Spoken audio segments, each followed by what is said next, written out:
जैसा कि अभी आपने बताया भी दर्शकों को, मैं पहले तो आपका भी धन्यवाद करता हूँ, दर्शकों का भी करता हूँ, हमेशा हमारे साथ खड़े रहते हैं।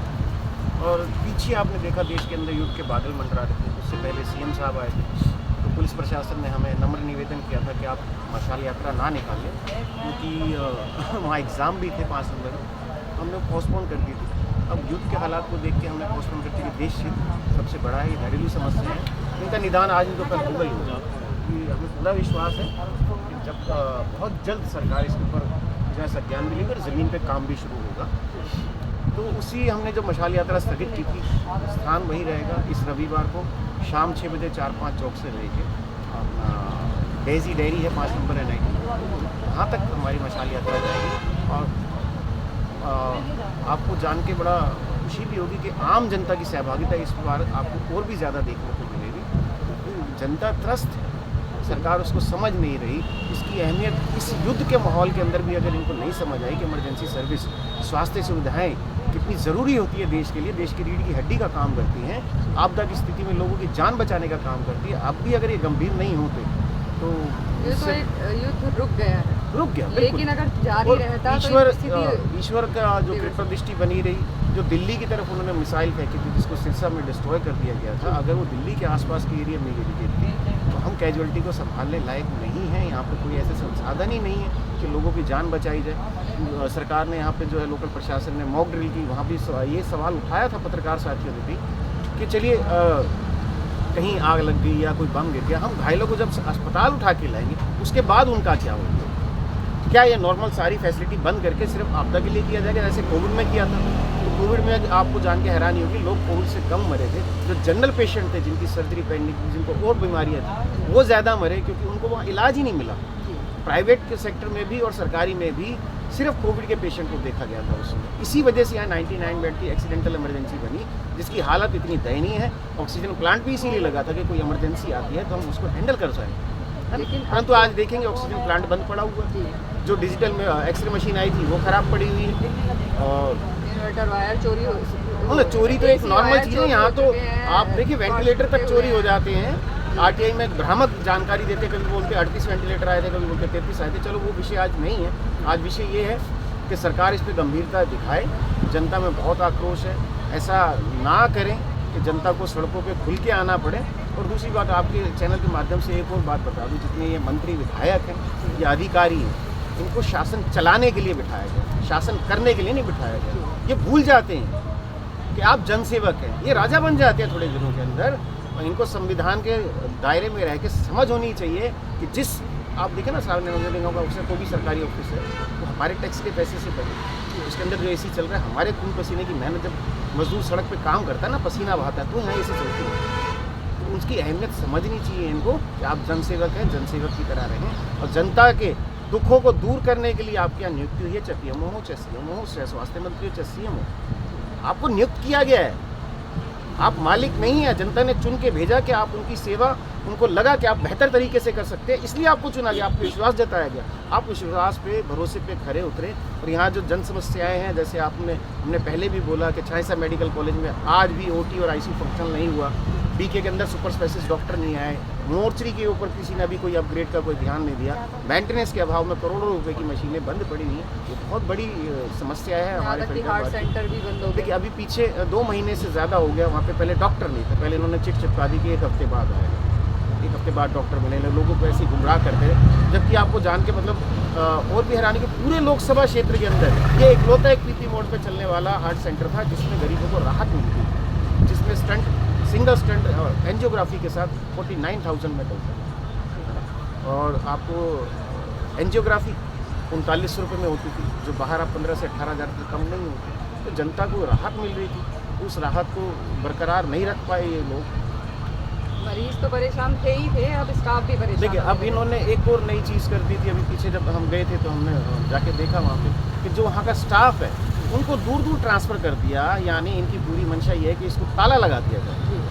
हम सरकार से यही निवेदन करते हैं कि अगर ये संस्था जिसको आपने चुना था ये नहीं चला पा रही, दूसरी संस्था को दे, या मरीजों के हित को तो देखें। यहाँ जो कर्मचारी हैं, इतने साल उन्होंने सेवा की है, कोविड में भी जनता की सेवा की है, तो उनको क्यों हटाया जा रहा है? उनको दूसरी संस्था को दे रहे हैं। तो आपको तो ट्रेन स्टाफ मिल रहा है जिन्होंने यहाँ की सारी फैसिलिटी पहले इतने वर्षों से चलाते आए हैं, बना बनाया स्ट्रक्चर मिलेगा। आपातकालीन स्थिति में तो ऐसे ही स्टाफ की जरूरत बिल्कुल ऐसे स्टाफ की, और रेगुलर में भी ऐसे स्टाफ की ज़रूरत होती है जो वहाँ की व्यवस्था को भली भांति जानता हो, वहाँ काम करना आता हो उसको।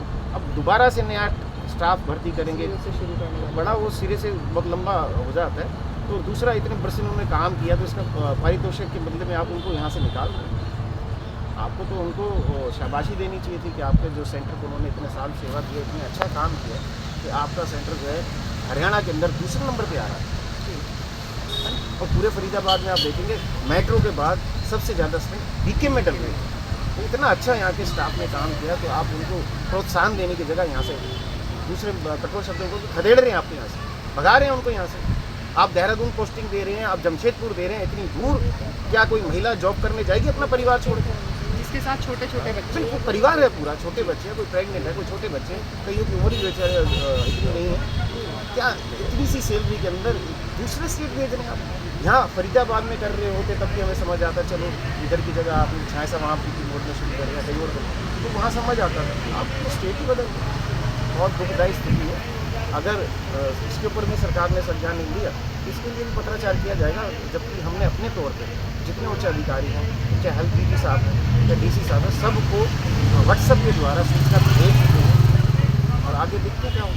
अनुरोध कर रहा हूँ, कल शायद हम डीजी साहब को पत्र देने भी जाएंगे हम अपने प्रतिनिधि मंडल की तरफ से, वहाँ भी बात करेंगे। लेकिन आपके चैनल के माध्यम से भी कहना चाहता हूँ कि वो आप आके यहाँ देखें स्वास्थ्य सुविधाएं क्या इमरजेंसी के लायक है भी या नहीं। इमरजेंसी में अगर ज़रूरत पड़ती है तो क्या वो उन सेवाओं को अच्छे तरीके से निभा भी पाएंगे या कोविड की तरह मरते ही चले जाएंगे, पब्लिक मरने के ऊपर ही छोड़ दिया जाएगा। तो मैं बार बार आप प्रशासन से भी अनुरोध कर रहा हूँ, उनको तनख्वाह टैक्स के पैसे से मिलती है, चाहे प्रशासन का कोई बड़ा अधिकारी है या छोटा अधिकारी है, जनता के पैसे से ही उनको तनख्वाह मिलती है। तो आपका सबसे पहले कर्तव्य है कि जनता की सेवा के लिए, जनता की सुरक्षा के लिए, जनता की हेल्थ के लिए आप प्रैक्टिकली ज़मीन पे आके देखो और उनका समाधान करो। 160 से ज़्यादा दिन हो गए हमारे साथ ये सतीश जी बैठे हैं, लेकिन कोई सुनवाई नहीं। क्या वाकई सरकार सो रही है या सरकार सुनना नहीं चाहती? क्या ये किसी एक आदमी के लिए, क्या सरकारी लोगों के जो रिश्तेदार हैं वो इसमें नहीं आएंगे इमरजेंसी पड़ने पर? ट्रॉमा सेंटर की तो डिमांड है, और ट्रॉमा किसी भी आदमी के साथ हो सकता है। रोड पे आप जा रहे हैं, एक्सीडेंट हो जाएगा तो पुलिस वाला पहले आपको यहीं लेकर आएगा, उसके बाद फिर आप यहाँ से रेफ़र कर देते हैं। अगर आप उस 1-1.5 घंटे को ढंग से प्रयोग कर पाएँ तो जान बच सकती है। लेकिन होता क्या है, आप वहाँ से इधर लाए जाते हैं कराते हुए, बुरी हालत में दर्द से बिलखते हुए, और यहाँ से आपको उठा के दिल्ली भेज दिया गया। दिल्ली का ट्रैफिक जाम इतना ज़्यादा है कि आप वहाँ पहुँचते कुछ भी हो सकता है।